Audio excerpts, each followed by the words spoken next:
Assalamualaikum warahmatullahi wabarakatuh. Di sini saya ingin mempresentasikan yang berjudul Sejarah dan Perkembangan AI. Sejarah dan perkembangan kecerdasan buatan atau AI. Definisi kecerdasan buatan. Kecerdasan buatan atau Artificial Intelligence merupakan cabang ilmu komputer yang bertujuan menciptakan sistem yang dapat berpikir dan bertindak seperti manusia. Bidang ini melibatkan pengembangan algoritma dan model komputasi yang memungkinkan mesin menyelesaikan tugas yang biasanya memerlukan kecerdasan manusia. Tujuan utama dari pengembangan kecerdasan buatan adalah menghasilkan sistem yang mampu belajar, beradaptasi, dan membuat keputusan secara mandiri tanpa intervensi manusia secara langsung. Awal mula kecerdasan buatan pada tahun 1940 sampai 1950. Pada tahun 1950, Alan Turing mengembangkan konsep yang kemudian dikenal sebagai Turing Test, sebuah metode untuk menguji kecerdasan mesin dengan cara membandingkan respon mesin dengan respon manusia. Sebelumnya, pada tahun 1943, Warren McCulloch dan Walter Pitts telah memperkenalkan model matematika untuk jaringan saraf yang menjadi dasar bagi pemahaman bagaimana otak manusia bekerja dan bagaimana hal ini dapat direplikasi dalam bentuk komputasi. John von Neumann memberikan kontribusi penting dengan pengembangan arsitektur komputer modern yang kemudian menjadi fondasi bagi perkembangan kecerdasan buatan di masa depan. Meskipun demikian, istilah Artificial Intelligence belum diciptakan pada periode ini, namun konsep dasar yang dikembangkan pada masa ini menjadi batu pijakan bagi pengembangan AI selanjutnya. Kelahiran kecerdasan buatan pada tahun 1950 sampai 1960. Istilah Artificial Intelligence pertama kali diperkenalkan secara resmi oleh John McCarthy pada konferensi Dartmouth tahun 1956, yang dianggap sebagai kelahiran AI sebagai bidang penelitian yang formal. Pada tahun 1955, Alan Newell dan Herbert Simon mengembangkan Logic Theories yang dianggap sebagai program AI pertama yang mampu membuktikan teorema matematika. Frank Rosenberg menciptakan perceptron pada tahun 1958, sebuah model jaringan saraf pertama yang mampu belajar dari data. Periode ini ditandai dengan optimisme yang sangat tinggi dan harapan besar terhadap kemampuan AI. Dengan banyak ilmuwan memprediksi bahwa dalam beberapa dekade kecerdasan buatan atau mampu menandingi kecerdasan manusia. Era keemasan pertama AI pada tahun 1960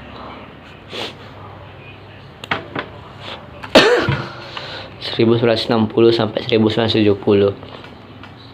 Pada tahun 1966, Joseph Weizenbaum menciptakan Elijah program percakapan komputer pertama yang mampu berinteraksi dengan manusia menggunakan bahasa alami. Marvin Minsky dan Seymour Papert mengembangkan teori tentang keterbatasan perceptron yang mengubah arah penelitian pada bidang jaringan saraf.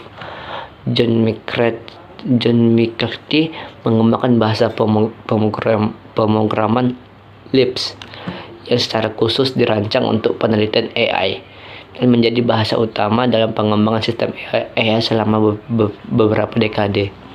Selama periode ini, Juga terjadi kemajuan signifikan dalam pengembangan sistem berbasis aturan dan teknologi. Pengolahan bahasa alami yang memungkinkan komputer untuk memahami dan merespon perintah manusia dengan lebih baik. Musim dingin AI pertama pada tahun 1970 sampai 1980. Setelah periode optimisme, industri AI mengalami penurunan signifikan dalam hal pendanaan penelitian karena hasil tidak memenuhi ekspektasi yang sangat tinggi sebelumnya. Pendekatan AI simbolik yang dominan saat itu mendapat kritik keras karena keterbatasannya dalam menangani masalah dunia nyata yang kompleks. Para peneliti menghadapi kesulitan besar dalam mengembangkan sistem yang memiliki pengetahuan umum dan kemampuan belajar dari pengalaman seperti manusia. Selain itu, keterbatasan teknologi komputer dan penyimpanan pada masa itu menjadi hambatan teknis utama yang menghambat implementasi algoritma AI yang lebih canggih, menyebabkan banyak proyek AI ambisius ditinggalkan. Kebangkitan AI 1980 sampai 1990. Pada dekade ini, munculnya sistem perangkat seperti MyShin yang dikembangkan untuk diagnosis medis, menandai kebangkitan minat terhadap AI. Jepang meluncurkan inisiatif ambisius bernama 50 Generation Computer Project untuk mengembangkan komputer dengan kemampuan AI canggih.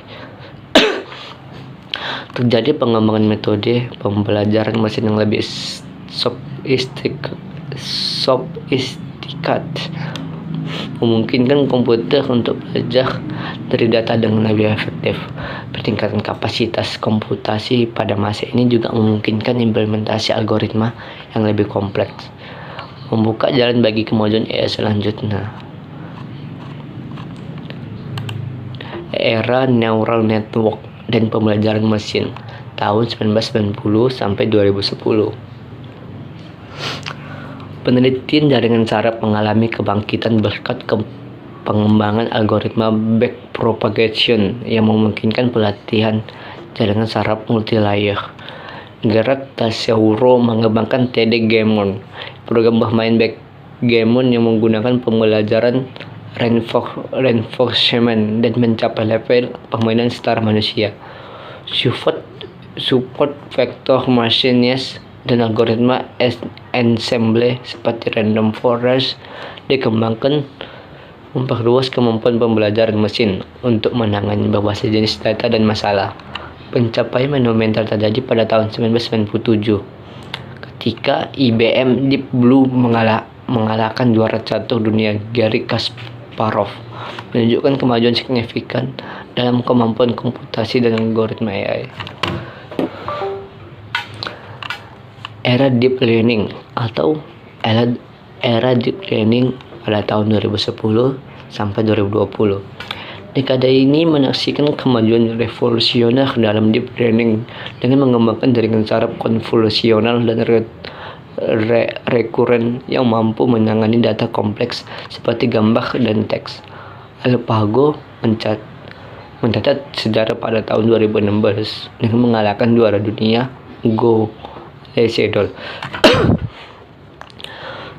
Sebuah pencapaian yang tadinya diprediksi masih akan membutuhkan waktu yang puluhan tahun. Perkembangan model transformer seperti BART dan GPT membawa terobosan besar dalam pemrosesan bahasa alami, memungkinkan komputer memahami dan menghasilkan teks dengan tingkat kecanggihan yang belum pernah ada sebelumnya. Kemajuan pesat yang sangat luar biasa terjadi dalam bidang komputer vision, pengenalan suara, dan berbagai aplikasi AI lainnya yang mulai diintegrasikan ke dalam kehidupan sehari-hari. Era AI generatif dan foundation models 2020 sampai sekarang. Periode ini terkini ditandai dengan perkembangan model foundation seperti GPT, Cloud, dan LLM yang memiliki kemampuan generasi teks yang sangat canggih dan dapat diaplikasikan pada berbagai tugas berbeda. Kemajuan dalam AI generatif untuk gambar seperti DALL-E, Midjourney, dan Stable Diffusion memungkinkan pembuatan gambar berkualitas tinggi hanya dari deskripsi teks. AI mulai diterapkan secara luas di berbagai sektor termasuk kesehatan, pendidikan, transportasi, dan industri, mengubah cara kita bekerja dan hidup. Fokus penelitian juga bergeser pada pengembangan AI yang lebih etis, adil, dan terpercaya untuk memastikan teknologi ini memberikan manfaat bagi masyarakat secara luas. Sejalan dengan adopsi yang semakin luas, muncul tantangan terkait regulasi keamanan dan dampak sosial ekonomi dari AI yang memerlukan perhatian serius dari berbagai pemangku kepentingan. Baiklah, di sini saya akan menjelaskan contoh kasus sejarah dan perkembangan kecerdasan buatan AI. Untuk kasus pertama itu adalah Turing Test pada tahun 1950. Alan Turing mengusulkan sebuah metode untuk menentukan apakah mesin dapat berpikir yang kemudian dikenal sebagai Turing Test. Konsepnya sederhana. Jika seorang tidak dapat membedakan antara respon dari mesin dan manusia, maka mesin tersebut dianggap cerdas. Turing memprediksi bahwa pada tahun 2000-an, mesin akan mampu mengelabui 30% penguji selama 5 menit. Mesin akan mampu. Ide ini menjadi landasan filosofis yang menginspirasi generasi penelitian AI berikutnya. Untuk kasus kedua, konferensi Dartmouth pada tahun 1956. Istilah Artificial Intelligence resmi diciptakan pada konferensi di Dartmouth College yang diselenggarakan oleh John McCarthy. Pertemuan ini mengumpulkan para pionir seperti Marvin Minsky dan Claude Shannon yang menetapkan visi dan arah penelitian AI. Dalam konferensi ini, Alan Newell dan Herbert Simon memperkenalkan Logit Theories, program pertama yang dirancang untuk meniru proses pemecahan masalah manusia, mampu membuktikan 38 teorema matematika. Untuk kasus ketiga ada Sergey dulu pada tahun 1972. Terry Winograd mengembangkan Sergey dulu, program komputer yang memungkinkan pengguna memberikan instruksi dalam bahasa Inggris untuk manipulasi objek virtual dalam dunia blok. Program ini menunjukkan kemampuan untuk memahami konteks bahasa dan melakukan penelaran tentang posisi dan hubungan objek. Meskipun berhasil dalam lingkungan terbatas, Sergey dulu mengungkapkan tantangan kompleks dalam membuat AI yang benar-benar memahami dunia nyata, mengakibatkan periode pesimisme yang dikenal sebagai AI winter. Untuk kasus 4, Machine pada 1976 sampai 1980-an. Machine adalah sistem pakar yang dikembangkan oleh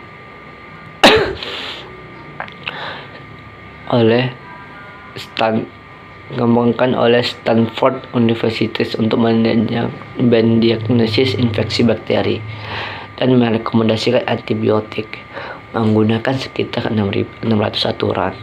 Mesin menunjukkan kemampuan diagnostik yang dalam beberapa kasus melebihi dokter non-spesialis. Sistem ini menjadi contoh sukses penerapan AI di bidang medis dan menginspirasi pengembangan sistem pakar dari berbagai industri seperti geologi, kimia, dan keuangan selama era 1980-an. Untuk kasus kelima itu ada Deep Blue vs Kasparov pada tahun 1997. IBM menciptakan Deep Blue, superkomputer yang dirancang khusus untuk bermain catur. Pada Mei tahun 1997, Deep Blue mengalahkan juara dunia catur Garry Kasparov dalam pertandingan 6 game dengan skor 3-1 per 2 sampai 2-1 per 2. Kemenangan ini menandai pertama kalinya komputer mengalahkan juara catur dunia dalam kondisi turnamen standar dan potensi kecerdasan buatan. Meskipun Deep Blue lebih mengandalkan kekuatan komputasi daripada kecerdasan adaptif.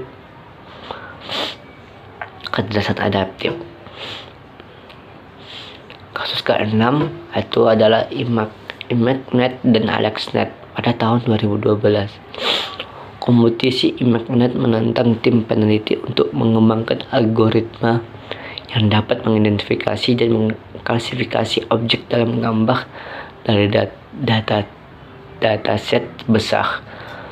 Pada tahun 2012, tim yang dipimpin Alex Krizhevsky memperkenalkan AlexNet, jaringan neural konvolusional atau dibilang CNN, yang menurunkan tingkat kesalahan klasifikasi hampir setengah dibandingkan pendekatan tradisional. Prestasi ini memicu revolusi deep learning, mendorong penelitian dan aplikasi neural network di berbagai bidang, termasuk pengenalan wajah, diagnosis medis, dan kendaraan otonom. Untuk kasus ke-7, itu ada Watson memenangkan Jeopardy pada tahun 2019. IBM mengembangkan Watson, sistem AI mampu memahami bahasa alami, untuk berkompetisi dalam acara kuis Jeopardy pada Februari tahun 2011. Watson mengalahkan dua juara manusia terbaik, Ken Jennings dan Brad Rutter. Kemampuan Watson untuk memahami pertanyaan kompleks dengan konteks beragam dan memberikan jawaban akurat dalam waktu singkat memperlihatkan kemajuan besar dalam pemrosesan bahasa alami. Setelah kemenangan ini, Watson dikembangkan untuk aplikasi praktis di bidang kesehatan, hukum, dan lain pelanggan. Untuk kasus ke-8 itu ada GPT dan DLLE pada tahun 2020 sampai 2023.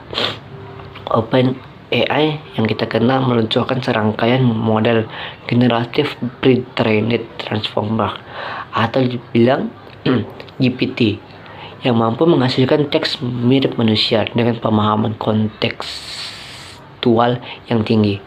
Seiring perkembangannya, GPT bisa menulis esai, kode program, puisi, dan percakapan mendalam pada jalur lain. DLLE dikembangkan untuk menghasilkan gambar dan dari deskripsi tekstual, menunjukkan kemampuan AI untuk menerjemahkan konsep abstrak menjadi representasi visual. Model-model ini membuka era baru AI generatif dengan aplikasi luas di industri kreatif, pendidikan, dan komunikasi. Itu untuk kasus ke-9 itu ada AlphaGo mengalahkan Lisidol pada tahun 2019. DeepMind laboratorium AI milik Google mengembangkan AlphaGo yang menggunakan kombinasi deep learning dan pohon pencarian untuk bermain Go. Permainan papan strategi kuno dari Tiongkok yang jauh lebih kompleks dari catur. Pada Maret 2016, AlphaGo mengalahkan Lisadol juara dunia Go 18 kali dengan skor 4-1 dalam pertandingan 5 game. Langkah Move 37 dalam game kedua dianggap begitu kreatif hingga mengubah pemahaman pemain profesional tentang permainan ini. Prestasi ini menandai lompatan besar dalam kemampuan AI untuk menangani masalah kompleks yang membutuhkan intuisi dan kreativitas. Untuk kasus ke-10, AI dan masa depan. Saat ini AI menjadi bagian integral kehidupan sehari-hari melalui asisten virtual, rekomendasi konten, dan aplikasi berbasis pengenalan wajah. Penelitian pengarah pada pengembangan Artificial General Intelligence atau AGI yang dapat menerapkan pengetahuan lintas domain seperti manusia. Tantangan utama meliputi memastikan keamanan AI, mengatasi bias algoritma, melindungi privasi, dan beradaptasi dengan perubahan sosial ekonomi akibat otomatisasi. Kolaborasi manusia AI dipandang sebagai pendekatan ideal untuk memaksimalkan potensi teknologi sambil mempertahankan nilai-nilai kemanusiaan. Baiklah, di sini saya akan memberikan contoh pemecahan masalah kecerdasan buatan AI. Untuk contoh pertama itu ada AlphaFold atau Google DeepMind. AlphaFold adalah sistem AI yang memecahkan masalah prediksi struktur protein yang sudah menantang ilmuwan selama 50 tahun.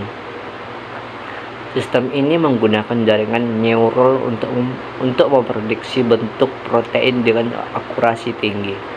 Saat ini, DeepMind telah mempublikasikan struktur lebih dari 200 juta protein. Penemuan ini sangat membantu penelitian obat-obatan, pemahaman penyakit, dan kemajuan bioteknologi. Contoh yang kedua itu ada mobil otonom Waymo. Waymo mengembangkan mobil tanpa pengemudi yang sudah menempuh lebih dari 20 juta mil di jalanan umum. Mobil ini menggunakan data dari berbagai sensor seperti LiDAR, radar, dan kamera untuk memahami lingkungan sekitar dan mengambil keputusan mengemudi. Di Phoenix, Arizona, Waymo telah menjalankan layanan taksi otonom komersial tanpa pengemudi cadangan. Ini menunjukkan bagaimana AI bisa menyelesaikan tugas rumit yang butuh pengamatan, prediksi, dan perencanaan secara langsung. Untuk contoh yang ketiga itu ada diagnostik medis Mayo Clinic. Mayo Clinic bekerja sama dengan Anne Frank mengembangkan sistem AI yang menganalisis data pasien termasuk rekam medis, hasil lab, dan gambar medis. Salah satu aplikasinya bisa mendeteksi fibrilasi atrium atau gangguan irama jantung dari EKG yang terlihat normal oleh dokter. Sistem ini mencapai tingkat keberhasilan 79% dalam mendeteksi kasus positif dan 80% dalam mengidentifikasi kasus negatif.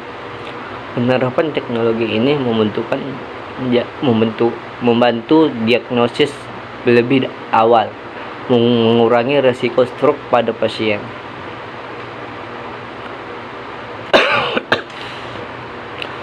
Untuk contoh yang keempat itu ada sistem rekomendasi Spotify. Spotify menggunakan AI untuk menganalisis kebiasaan mendengar dari 456 juta pengguna bulanan. Sistem ini menggunakan kolaboratif filtering, analisis lirik, dan analisis audio untuk memahami selera musik pengguna. Fitur Discover Weekly yang menyajikan playlist personal setiap minggu sangat populer dengan lebih dari 2,3 miliar jam streaming. Sekitar 30% dari semua pemutaran musik di Spotify berasal dari rekomendasi AI, menunjukkan pengaruh besar pada penemuan konten dan keterlibatan pengguna.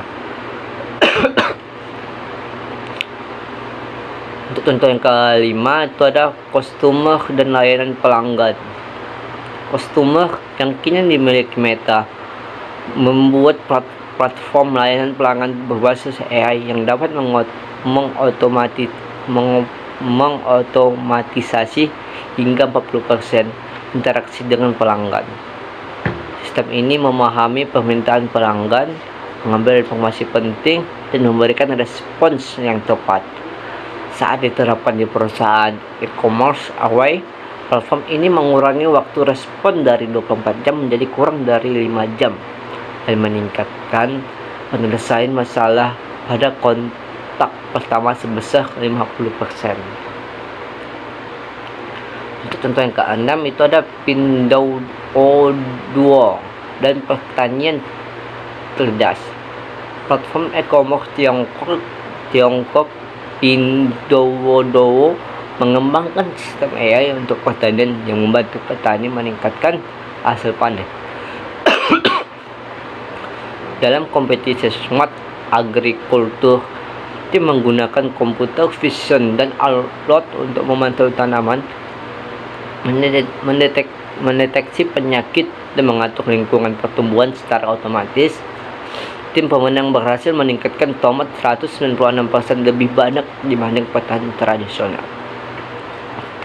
tradisional dengan mengoptimalkan nutrisi, cahaya, dan kondisi lingkungan. Teknologi ini kini digunakan di lebih dari 4.000 hektar lahan pertanian di Tiongkok sana.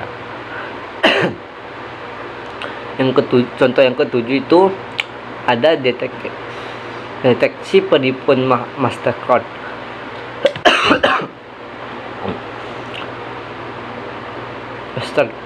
Mastercard menerapkan sistem AI bernama Decision Intelligence untuk mendeteksi penipuan dan memproses lebih dari 160 miliar transaksi per tahun. Sistem ini mengevaluasi lebih dari 1.000 variabel transaksi dalam waktu sangat singkat untuk menentukan keasliannya. Sejak diterapkan pada 2021, Mastercard melaporkan pengurangan 50% pada transaksi yang salah ditandai sebagai penipuan, sekaligus meningkatkan deteksi penipuan sebesar 30%. Sistem terus belajar dari pola transaksi baru dan beradaptasi dengan teknik penipuan yang berkembang. Dan untuk yang ke-8, contoh yang ke-8 itu ada BBC dan produksi konten. BBC menggunakan AI untuk memproduksi konten melalui BBC News Labs. Salah satu penerapannya adalah sistem yang secara otomatis membuat grafik dan visualisasi data dari berita. Sistem lain Deutsche menganalisis ribuan artikel berita setiap hari untuk mengidentifikasi topik, identitas, dan sentimen, membantu jurnalis menemukan tren yang terlewatkan. BBC juga menggunakan penerjemahan otomatis untuk menyediakan konten dalam lebih dari 40 bahasa. Penerapan AI ini telah meningkatkan kecepatan produksi berita hingga 80% untuk beberapa format. Itu contoh yang ke-9, itu ada resuction pharmaceuticals dan penemuan obat. Resuction pharmaceuticals menggunakan AI untuk mempercepat penemuan obat dengan platform yang mereka sebut itu adalah Operating System of Drug Discovery. Platform ini menggunakan teknologi biologi otomatis dengan computer vision dan machine learning untuk menganalisis perubahan sel akibat penyakit dan potensi pengobatan. Mereka telah mengumpulkan lebih dari 15 petabit data gambar sel. Pendekatan berbasis AI ini memungkinkan Recursion menemukan kandidat obat untuk penyakit langka. Penyakit langka 180 kali lebih cepat dari metode tradisional, dengan 4 kandidat saat ini dalam uji klinis. Itu untuk yang ke-10, contoh yang ke-10 itu ada InstaDeep dan manajemen rental pasokan. InstaDeep yang kini dimiliki BioNTech mengembangkan sistem AI untuk menyelesaikan masalah kompleks dalam rantai pasokan. Dalam kerjasama dengan Deutsche Bahn atau perusahaan kereta api Jerman, InstaDeep menerapkan reinforcement learning untuk memprediksi dan mengatasi gangguan data kereta. Sistem ini dapat memprediksi konflik jadwal hingga 60 menit sebelumnya dengan akurasi 93%. Di industri manufaktur, platform AI mereka mengurangi waktu mesin menganggur hingga 30% dan meningkatkan produksi sebesar 25%. Kemampuan prediksi AI ini membantu perusahaan mengantisipasi hambatan dan mengoptimalkan operasi secara long term. Baiklah, itu dari penjelasan saya dari contoh tentang perkembangan AI. Untuk referensi sejarah dan perkembangan AI-nya saya mendapatkan dari buku seperti Charlie F 2001 ini dan jurnal, Anda bisa melihatnya.